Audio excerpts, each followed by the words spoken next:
Fala, galera! Neste primeiro momento, o nosso objetivo é mostrar que muitas das questões tratadas no pensamento marginalista já vinham sendo discutidas há muitos séculos por economistas de diferentes escolas. Um primeiro ponto discutido pelos marginalistas, que tem uma longa história no pensamento econômico, é a teoria do valor. Pelo menos desde o século XVII, diversas escolas buscaram interpretar a formação de preços em uma economia de mercado.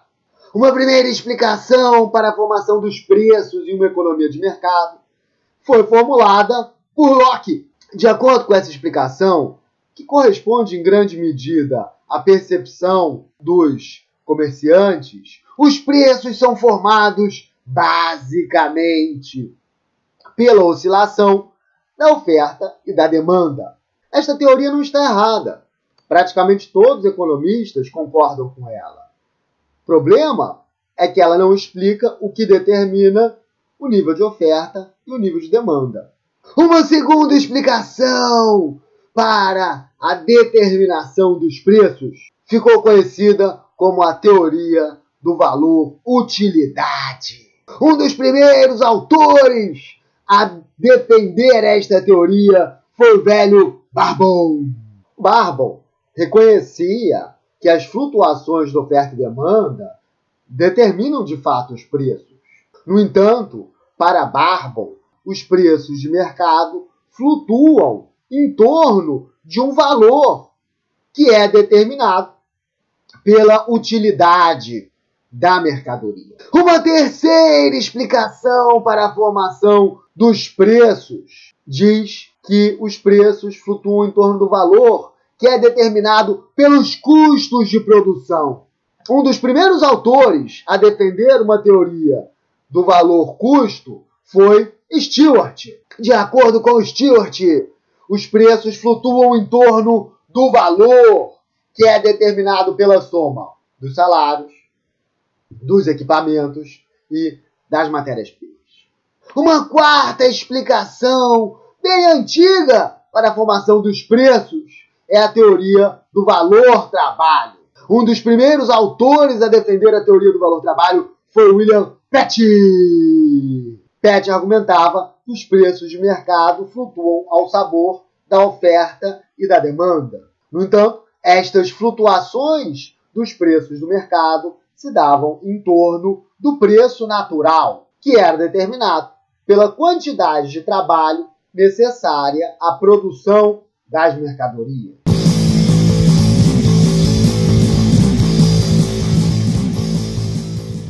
Os dois principais autores da escola clássica foram Adam Smith e David Ricardo. De acordo com Smith, os preços de mercado flutuam ao sabor da oferta e da demanda. No entanto, essas flutuações se dão em torno do preço natural, que é determinado pela quantidade de trabalho que esta mercadoria é capaz de comandar ou comprar. Mesmo no período em que a teoria de Adam Smith era dominante, diversos economistas contestavam a teoria do valor-trabalho comandado e defendiam uma teoria do valor-utilidade. Bentham defendia que o aumento da utilidade resultava no aumento do valor da mercadoria. Deste modo, embora não contestasse explicitamente a teoria do trabalho comandado, Bentham, de fato, defendia uma teoria do valor-utilidade. Se argumentava que a utilidade da mercadoria determina seu valor de troca. Um segundo autor muito influente no período da chamada escola clássica foi David Ricardo. Ricardo argumentava que os preços flutuam em torno do valor, que é determinado pela quantidade de trabalho contida na mercadoria. Mesmo no período de predomínio do pensamento ricardiano, haviam diversos economistas que contestaram a teoria do valor-trabalho contido. Bailey argumentava que não existem preços absolutos, só existem preços relativos. Para Bailey, os preços relativos são sempre determinados, em última instância, pela utilidade relativa das mercadorias. Malthus e Torrens argumentavam que os preços flutuam em torno do valor que é determinado pelos custos de produção.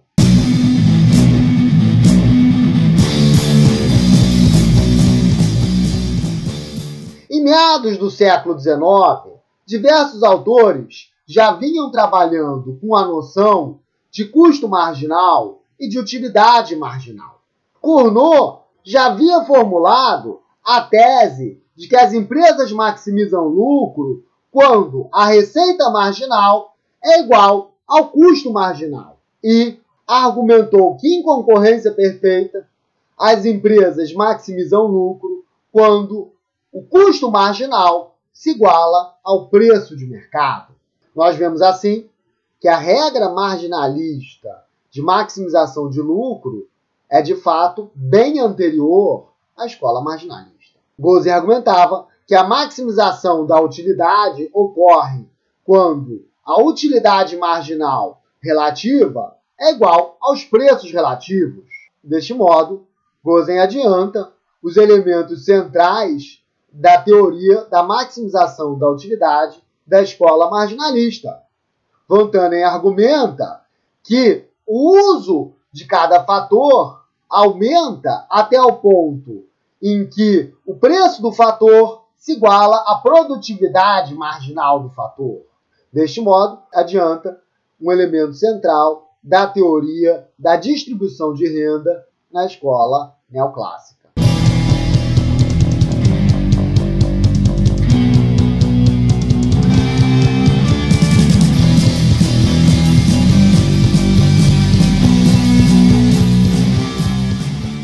No período da escola clássica, o debate sobre a distribuição era absolutamente central. Os autores clássicos já haviam distinguido claramente três classes sociais: os trabalhadores assalariados, os capitalistas e os proprietários de terra. Os clássicos tinham uma teoria do salário, segundo a qual o valor do salário era determinado pelo valor necessário à subsistência dos trabalhadores. A partir da teoria do valor-trabalho, os clássicos argumentavam que o lucro era determinado pelo excedente de valor acima do salário de subsistência. Mesmo no período de predomínio da escola clássica, outras teorias sobre a determinação dos salários e a determinação dos lucros já vinham sendo discutidas. A origem da teoria segundo a qual os salários são determinados pela oferta e demanda por trabalho, pode ser remontada a diversos autores, como Malthus, James Mill, McCulloch e Senior. Esses autores defendiam a tese de que todo o capital se converte em salário. O capital total determina, assim, a demanda total por trabalho. De outro lado, a oferta de trabalho é determinada pela população trabalhadora. A gente vê assim que, ao contrário da escola clássica, que defendia a tese do salário determinado em última instância pela subsistência, diversos autores já vinham defendendo a tese de que o salário é determinado pela oferta e demanda por trabalho, adiantando assim os elementos centrais da teoria dos salários neoclássica.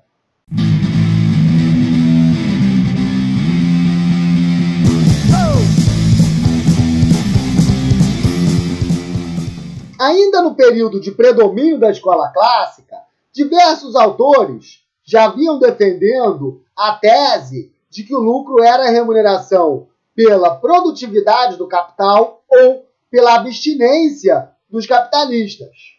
Se argumentava que a máquina contribui com a produção e por isso deve ser remunerada. Se identificava a máquina com a pessoa do capitalista e por isso dizia que o capitalista merece o lucro. É evidente que se confunde uma relação social entre o capitalista e o trabalhador com uma máquina, que é uma coisa. Alguns autores, como Sênior, já vinham adiantando a teoria segundo a qual o lucro é a remuneração pela abstinência do capitalista. Segundo essa teoria, o salário é a recompensa pelo sacrifício do trabalhador ao trabalhar, ao passo que o lucro é a recompensa pelo sacrifício que o capitalista faz pela sua abstinência. No fundo, o que o Sênior está dizendo é que, de um lado, nós temos os trabalhadores, que gastam todo o dinheiro com cerveja, são preguiçosos, não poupam, e por isso, o que acontece? Continuam trabalhadores. De outro lado, nós temos os capitalistas abstêmios, quase não gastam com nada, poupam cada centavo. Enquanto os outros dormem, eles poupam. Enquanto os outros bebem, eles poupam. Enquanto os outros se divertem, eles poupam. E por isso são capitalistas. O que Sé e Sênior estão fazendo é uma justificativa ética para o lucro. A teoria clássica argumentava que o lucro é parte do valor produzido pelos trabalhadores, que é apropriada pelos capitalistas. Ao contrário da teoria clássica, alguns economistas já vinham argumentando que o lucro era o resultado da produtividade do capital ou da abstinência dos capitalistas.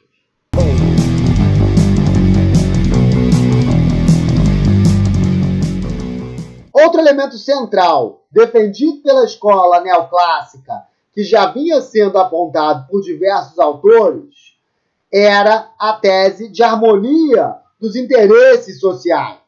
Carey criticava a análise ricardiana dos conflitos entre as classes sociais.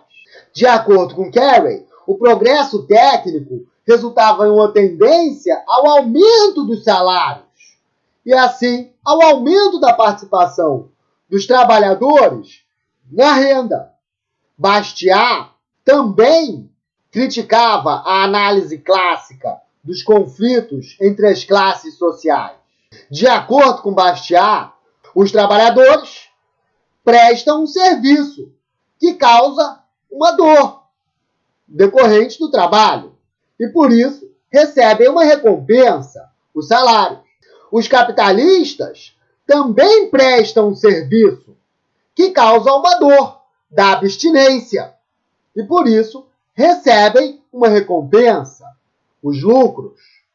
Uma vez que tanto os trabalhadores quanto os capitalistas aceitam livremente o esforço em troca da sua remuneração, ambos estão sendo beneficiados. Então, tanto o dono da Gerdau, que através do seu esforço de abstenção, poupa cada centavo, não gasta com nada, um coitado nessa vida, merece o seu lucro. O trabalhador, que gasta tudo com cerveja, não poupa, mas apesar de tudo ainda trabalha, né? Merece a sua remuneração. Bastiat também defende que existe uma tendência à queda da taxa de lucro e ao aumento dos salários. Deste modo, o capitalismo beneficiaria os trabalhadores, ao passo que, no longo prazo, tende a penalizar os capitalistas.